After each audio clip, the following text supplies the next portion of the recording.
순종하고 살아나는 은혜가 있게 하여 주옵소서 부탁드리며 구주 예수님 이름으로 기도합니다. 거리에서 우리 교우들을 만날 때가 있습니다. 아주 반갑습니다. 생각지도 못한 곳에서 반가운 사람을 만나면 뜻하지 않은 기쁨이 있죠. 우리는 이제 뜻하지 않은 일을 당할 때, 생각지도 못한 곳에서 사람을 만날 때, 또 그런 일을 당할 때 우연이라고 합니다. 우연히 만나고 우연히 알게 되고 우연히 보게 될 때가 있는 겁니다. 우연, 사전적 의미로 아무런 인과 관계없이 뜻하지 않게 일어나는 일을 우연이라고 말하죠. 우연과도 같은 예상하지 못한 일은 때로는 부정적인 사건으로 오게 되고 또 긍정적인 만남으로 다가올 때도 있습니다. 옛날 모세와 이스라엘의 만남, 그리고 모세와 바로와의 만남은 이스라엘 백성들에겐 긍정적인 만남이 되었지만 바로에겐 부정적인 만남이 됩니다.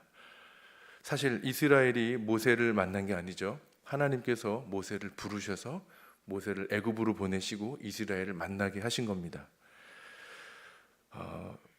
모세와 이스라엘의 만남은 400여 년 간절히 부르짖었던 기도의 응답이라면 모세와 바로와의 만남은 400년 이상 기도했던 하나님의 심판으로 다가온 겁니다. 여러분, 우연을 어떻게 생각하시나요? 우연을 어떻게 해석하시나요? 모세와 이들의 만남은 우연일까요? 결론부터 말씀드립니다. 결코 우연이 아닙니다. 한 치 앞도 알 수 없고 볼 수 없는 게 사람 인생인데 보지 못하고 알 수 없기 때문에 당하고 만나는 모든 일을 우리는 우연으로밖에 설명할 수 없지만 우리 그리스도인들은 믿음의 눈으로 보며 하나님의 구속사의 관점에서 하나님의 섭리 안에 있다는 고백을 하는 것입니다. 우리는 성도를 구원의 길로 인도하시는 하나님의 섭리를 믿고 찬양하는 겁니다. 결코 우연이 아닙니다. 혹 우리가 우연이라고 말한다면 그 우연도 하나님의 섭리 안에 있다고 우리는 고백하는 것입니다. 할렐루야.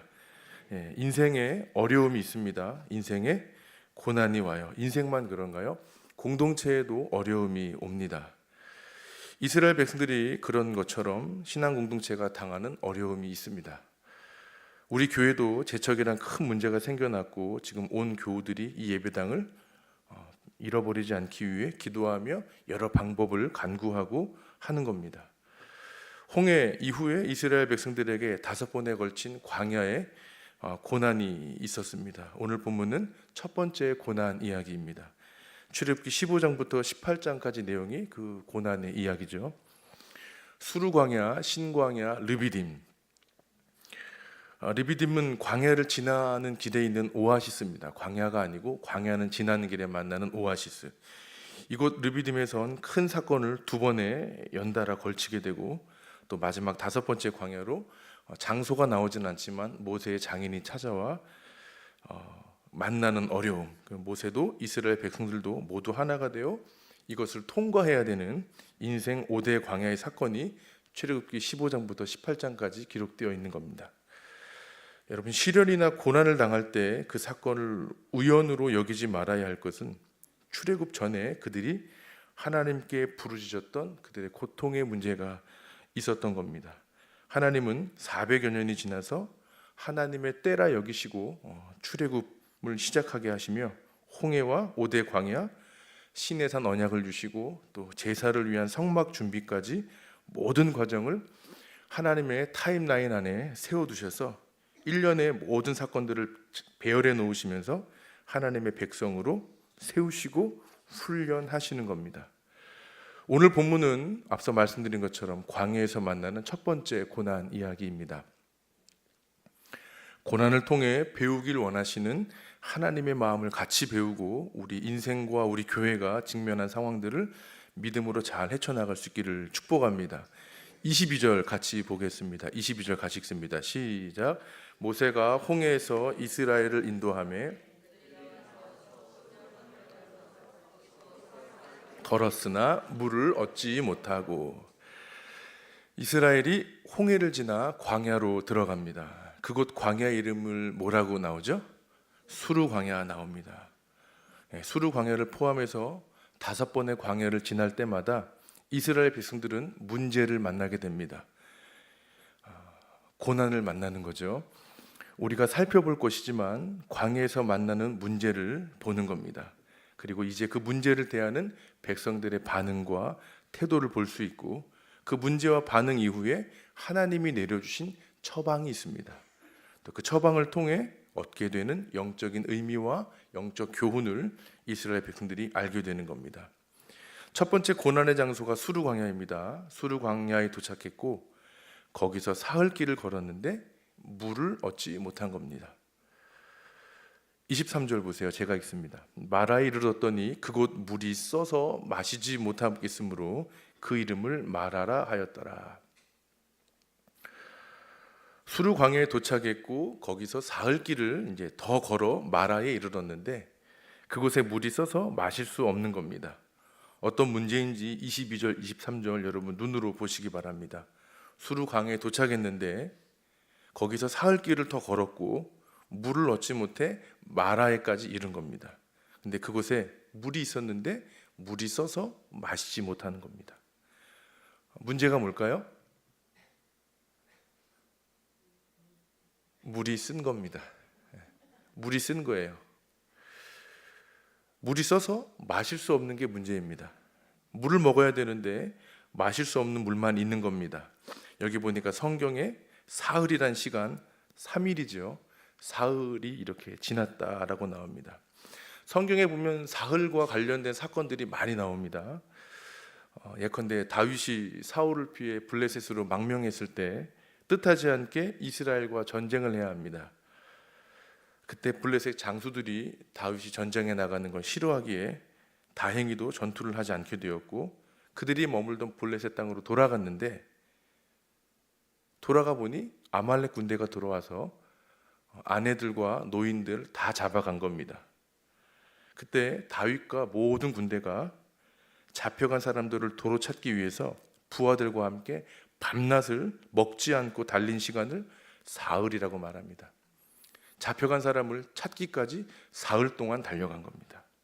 그리고 사흘째 되는 날 떡과 물을 마셨다라고 나옵니다. 또 바울이 로마로 압송되는 중에 그 배에서 유라굴라라는 광풍을 만나죠. 배가 다 파산되어 죽게 생겼습니다.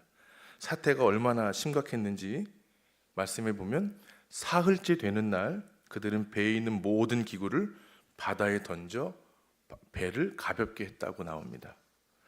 예수님께서도 십자가에서 죽으신 지 사흘 만에 하나님께서 죽은 자 가운데서 살리셨다고 나오죠.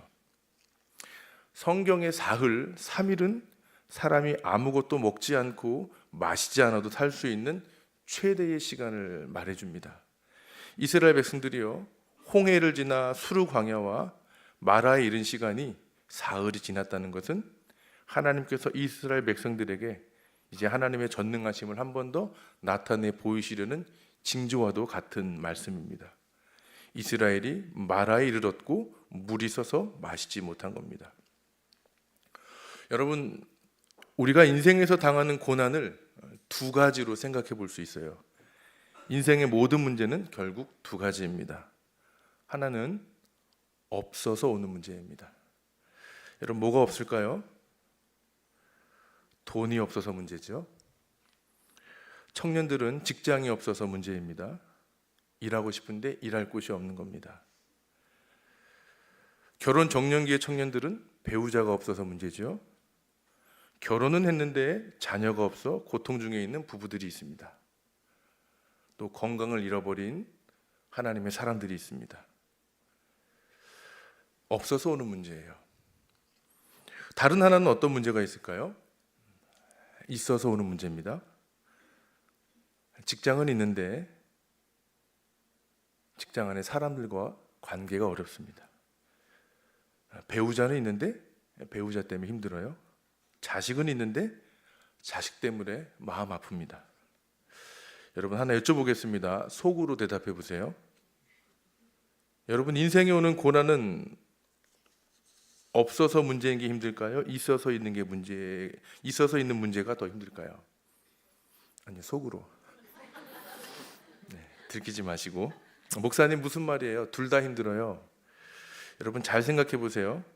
없어서 있는 문제보다 있어서 오는 문제가 더 어렵습니다. 있어서 오는 문제와 없어서 오는 문제 차이가요, 있으면 해야 하는 게 많아요. 없으면 안 하면 되는 게 많습니다. 오늘 수르광에서 만난 고난은 어떤 문제예요?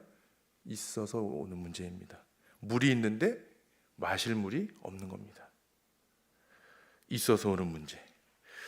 우리 인생에 마라의 쓴물과도 같은 것들이 참 많습니다. 남편이 됐든 아내가 됐든 자녀가 됐든 직장이 됐든 무엇이 되었든 있는데 나를 더 고통스럽게 합니다.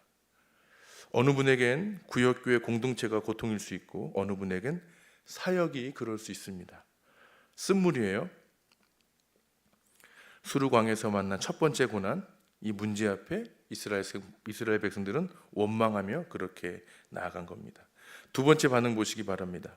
이들의 태도예요. 이스라엘 백성들 반응입니다. 24절 같이 읽어보겠습니다. 다시 한번 읽습니다. 시작. 백성이 모세에게 원망하여 이르되 우리가 무엇을 마실까 하며. 원망하여 무엇을 마실까 하며. 이게 무슨 말일까요? 무엇을 마실까? 이 물 도저히 있어서 마실 수 없다 이겁니다. 그래서 버린 거예요. 뭐 하고 싶은 거죠? 바꾸고 싶은 겁니다. 교체하고 싶은 거죠. 없어서 문제인 경우에는 달라는 것이지만 있어서 문제인 경우에는 대부분 어떻게 하죠? 바꿔달라는 거예요. 여러분, 인간 해결 방법은 대부분 바꾸려고 합니다. 직장이 있는데 직장이 너무 힘들어요? 직장이 마라의 쓴물입니다. 너무 써서 못 마시는 겁니다. 어떻게 하죠? 직장을 바꾸는 거예요. 교회 갔는데 교회가 너무 힘들어요. 날 힘들게 하는 그 사람 때문에 도저히 신앙생활 할 수 없습니다. 교회가 마라의 쓴물이 된 겁니다. 어떻게 하죠? 교회를 바꿔요. 공동체를 갔는데 공동체 누구 한 사람 때문에 너무 힘들어요. 공동체가 마라의 쓴물이 되었습니다. 도저히 마실 수 없어요. 어떻게 하죠? 공동체 바꿔달라는 거예요. 여러분, 연말되어서 구역 바꿔달라 말씀하지 마십시오. 여러분에게 주신 하나님의 귀한 선물인 줄 믿습니다. 배우자가 있는데 배우자가 마라의 쓴물이에요. 어떻게 하시겠어요? 배우자를 바꿔요. 세상은 그렇게 합니다. 마음에 안 들면 바꾸는 거예요. 그런데 못 바꾸는 게 있습니다. 뭐 못 바꾸죠? 자식은 못 바꿉니다. 많은 사람들이요, 바꿔서 문제를 해결하려고 합니다. 왜 그럴까요? 바꾸는 게 가장 손쉬운 겁니다. 바꾸면 눈앞의 문제가 사라지는 겁니다. 한 번 더 질문 드릴 테니까 이번엔 밝히지 마시고 속으로 한번 생각해 보시기 바랍니다. 자, 바꿨습니다. 문제가 해결됐나요? 내가 안 바뀌면 그 문제는 또 나를 찾아와 고통스럽게 합니다. 첫 번째 광야에서 만나게 하신 마라의 쓴물에서 하나님의 강력한 메시지가 있습니다. 내가 바뀌지 않으면 나를 고통스럽게 하는 것들이 계속 나를 찾아와 힘들게 한다는 겁니다. 동풍이 밤낮부로 홍해를 갈라 마른 땅을 건너게 하셨습니다. 놀라운 경험을 했어요. 그런데도 이와 같은 신앙 경험, 체험을 했음에도 불구하고 바뀌지 않으면 계속 그와 같은 삶을 살게 되는 겁니다. 가정이 마라의 쓴물인 사람도 있습니다. 맨날 싸우는 부모님, 이놈의 집구석 지긋지긋하니 부모님 바꿔달라, 배우자 바꿔달라, 자식을 바꿔달라. 진짜로 바꿀 수는 없어도 내 눈에 보기에 좀 변화시켜달라고 간절히 기도하는 겁니다. 바뀌어집니까? 안 바뀌어집니다. 이것이 바로 우리의 반응인 것입니다. 세 번째, 하나님의 방식, 하나님의 처방을 보시기 바랍니다. 이스라엘 백성들의 원망 섞인 탄원이 있었습니다. 이때 누가 나서죠? 모세가 부르짖습니다. 이스라엘 백성들이 출애굽할 수 있도록 앞에 선 사람도 모세였고 계속된 문제와 고난의 때에 기도하여 부르짖는 사람도 바로 모세였습니다. 하나님께서 모세를 통해 답을 주십니다. 어떤 말씀하시죠? 한 나무를 가리켜서 모세야 그걸 물에 던져라 말씀하십니다. 25절 같이 읽어보겠습니다. 시작. 모세가 여호와께 부르짖었더니 여호와께서 그에게 한 나무를 가리키시니 그가 물에 던지니 물이 달게 되었더라. 거기서 여호와께서 그들을 위하여 법도와 율례를 정하시고 그들을 시험하실세. 나무를 던지니까 무슨 일이 벌어졌나요? 감사합니다. 물이 달게 되었습니다. 새로운 물을 주신 게 아니라 물을 달게 변화시키신 것입니다. 26절에 보니까 이 사건을 가리켜서 나는 너희를 치료하는 여호와이니라 말씀하고 있습니다. 여호와 라파, 치료의 하나님을 말씀하십니다. 인간의 방법은 교체인데 하나님의 방법은 치료입니다. 하나님은 치료해서 쓰십니다. 출애굽기 소그룹을 하면서 여성 집사님들, 권사님들에게 많이 물어봅니다. 권사님에게 마라의 쓴물은 뭐였나요? 10분 중에 9분은 남편이라고 말씀하세요. 아내에게 마라의 쓴물은 남편이구나. 그래서 더 물었습니다. 마라의 쓴물이 바뀌던가요? 잠시 있다 권사님이 한숨을 쉬시면서 이렇게 말씀하세요. 마라의 쓴물은 내 내면이었습니다 라는 겁니다. 내가 바로 마라의 쓴물이라는 겁니다. 여러분, 한 나무가 상징하는 게 뭘까요? 나무는 십자가입니다. 은혜의 십자가가 닿으면 내가 변하는 겁니다. 어떤 문제를 할지라도 하나님의 은혜를 던지면 쓴물은 달게 되는 것입니다. 도저히 바뀌지 않을 어떤 상황이라도 마실 수 있는 물이 되는 줄 믿습니다. 여러분, 사람이요, 눈으로 보는 게 정확하지 않습니다. 대상을 바로 보지 못하고 잘못 보는 게 상당히 많습니다. 문제는 잘못 보는 그 상황을 진짜인 것으로 착각하는 데 큰 문제입니다. 이스라엘에게 마라의 쓴물을 만나게 하신 이유는 눈에 보여지는 대로 있는 대로 보고 가지려고 하는 그 마음이 사람 마음에 있다는 겁니다. 바로 내가 쓴 물이라는 겁니다. 내가 쓴 물이기 때문에 내 주변이 다 쓰게 보인 겁니다. 내가 마시지 못하기 때문에 다 먹지 못한다고 보는 겁니다. 잘못된 눈으로 보고 잘못된 눈으로 판단하는 겁니다. 마라의 쓴물, 마지막 영적인 의미, 네 번째, 주께서 이 쓴물을 통하여 우리에게 준 교훈은 뭘까요? 고난당했을 때 결코 바꿔서 되지 않는다라는 겁니다. 인생의 어려움이 올 때마다 대상을 바꾸고 상황을 바꾸고 시간을 바꿨는데도 불구하고 비슷한 상황이 계속 반복된다면 결론적으로 예수님의 십자가가 내 안에 던져지기 전에 결코 변하지 않는다는 사실입니다. 주님의 십자가가, 은혜의 십자가가 내 마음에 던져져야 변하는 줄 믿습니다. 여러분, 우리가 왜 화가 나고 분노할까요? 기대가 무너지고 욕구가 채워지지 않으니까 화가 나고 분노하는 겁니다. 쓴물이 가득한 내 안에 잘못된 시선으로 보는 모든 것에 나도 모르게 바라보면서 허상을 만들어냅니다. 내가 보는 허상이 진짜라 착각하고 그것을 향해 달려가는 겁니다. 그것을 얻으려고 열심히 노력하는 겁니다. 그러나 다 허상이라는 겁니다. 진짜라고 착각하고 거기에 집착하며 화내고 분노하는 겁니다. 이스라엘이 마라에 이르러 물이 쓴 걸 알았을 때 원망했습니다. 하나님의 의도와 목적지는 마라가 아니었습니다. 여러분, 하나님께서 마라가 최종 목적지가 아니었어요. 오늘 제가 26절까지 읽었는데 27절을 보게 되면 그 답이 나와 있습니다. 하나님께서 이스라엘에게 쓴물을 주시려고 마라로 인도하셨을까요? 아닙니다. 하나님은 쓴물을 주시려고 그것으로 인도하신 게 아닙니다. 하나님께서 이스라엘을 수르광야로 인도하신 이유는 처음부터 엘림에 있는 물샘 12이 있고 종려나무들로 가득한 그늘이 무성한 그 광야에서 시원한 곳, 200만 명이 충분히 먹고 마실 수 있는 그 물로 인도하시려고 하는 것입니다. 아직 다 도착한 게 아니에요. 그런데 화내면서 하나님을 따지는 겁니다. 27절 같이 읽어보겠습니다. 시작. 그들이 엘림에 이르니 거기서 그들이 그물 곁에 장막을 치니라. 우리 상처로 인하여 마음에 잘못된 것을 담고 진짜로 여기며 붙잡아 가지만 하나님은 신실하셔서 거기에도 나무 십자가를 통해 쓴 상처와 쓴 마음을 달게 하시고 먹게 하시고 마시게 하시고 회복시켜 사용해 주시는 하나님이십니다. 인생에 없어서 고난일 때가 있습니다. 그런데 있는데 나를 괴롭게 하는 게 훨씬 많습니다. 하나님께서 우리에게 메시지를 주십니다. 십자가를 던지라 하는 겁니다. 여러분 어디에 던지시겠습니까? 우리 마음에, 우리 삶의 터전 위에 은혜의 십자가를 던지셔서 나를 통하여, 우리 교회를 통하여 하나님의 놀라운 하나님 나라가 확장되어져 가는 저와